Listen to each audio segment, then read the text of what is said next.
காலையில் எழுந்து வீட்டு வேலையை முடிச்சுட்டு பசங்களை ஸ்கூலுக்கு அனுப்பிட்டு ஹஸ்பண்டை வேலைக்கு அனுப்பிச்சிட்டு நம்மளும் வேலைக்கு போகிறோங்க. வேலைக்கு போகிற வழியில் கொஞ்ச நேரம் நியூஸை பார்க்கலாமன்னு எடுத்து பார்த்தோன்னு வச்சுக்கோங்களேன், ஒரு நாளைக்கு மட்டுமே 10 நியூஸ் பார்க்கலாம்.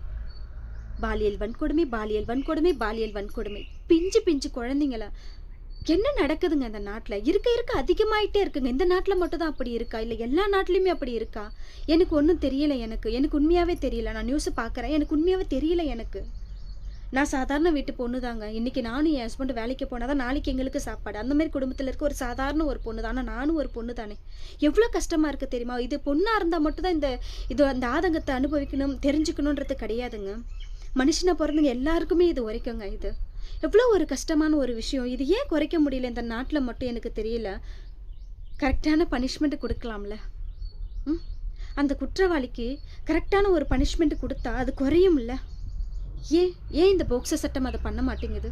இந்த போக்சோ சட்டம் 3 மாதம் 6 மாதம் 1 வருஷம் 2 வருஷம் பாதிக்கப்பட்டவங்க மட்டுமே கஷ்டப்படுறாங்க.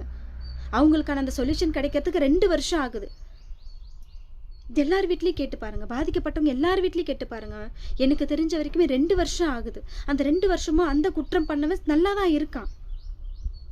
தயவு செய்து இந்த மாதிரி ஒரு சட்டத்தை கொண்டு வராதிங்க. அதை ஸ்டாப் பண்ணுங்க. இந்த மாதிரி ஒரு விஷயம் நடக்குதா, ஒரே ஒருத்தனுக்கு மட்டும் நீங்கள் ஒரு கரெக்டான தண்டனை கொடுத்து பாருங்களேன். பப்ளிக்காக நிற்க வச்சு அவனோட ஆண் உறுப்பை கட் பண்ணுங்க. அப்படியே இல்லையா, தூக்கில் போடுங்க. உடனே தூக்கு தண்டனை கொடுங்க. நரக வேதனை கொடுத்து அவனை சாகடிங்க. அப்போ தான் அந்த குற்றம் கொஞ்சம் கொஞ்சமாச்சும் குறையும். நீங்கள் இதை பாட்டு வளைச்சி எடுத்துக்கிட்டே போயிட்டு இருந்தீங்கன்னா இன்னும் எத்தனை பிள்ளைங்க கஷ்டப்படுறது, எத்தனை பிள்ளைங்க பாதிக்கப்படுறது இதனால்.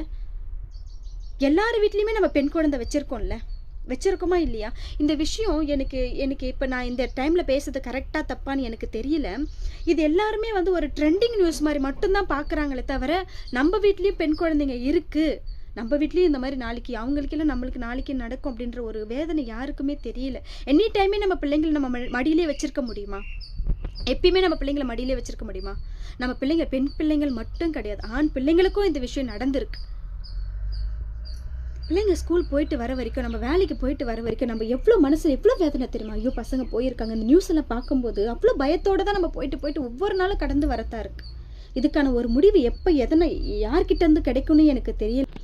இது என்னோட கருத்து கிடையாது. இது என்னோட ஆதங்கம் மட்டுமே, என்னோட தனிப்பட்ட ஆதங்கம் மட்டுமே. இது நீங்கள் என்ன சொல்கிறீங்கன்றதை கொஞ்சம் கமெண்ட்டில் சொல்லுங்கள்.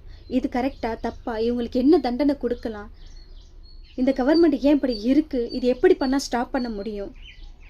நம்ம பேசி ஒன்றும் ஆக போகிறதில்ல. இருந்தாலும் கொஞ்சம் ஆதங்கத்தை வெளிப்படுத்தலாம்ல.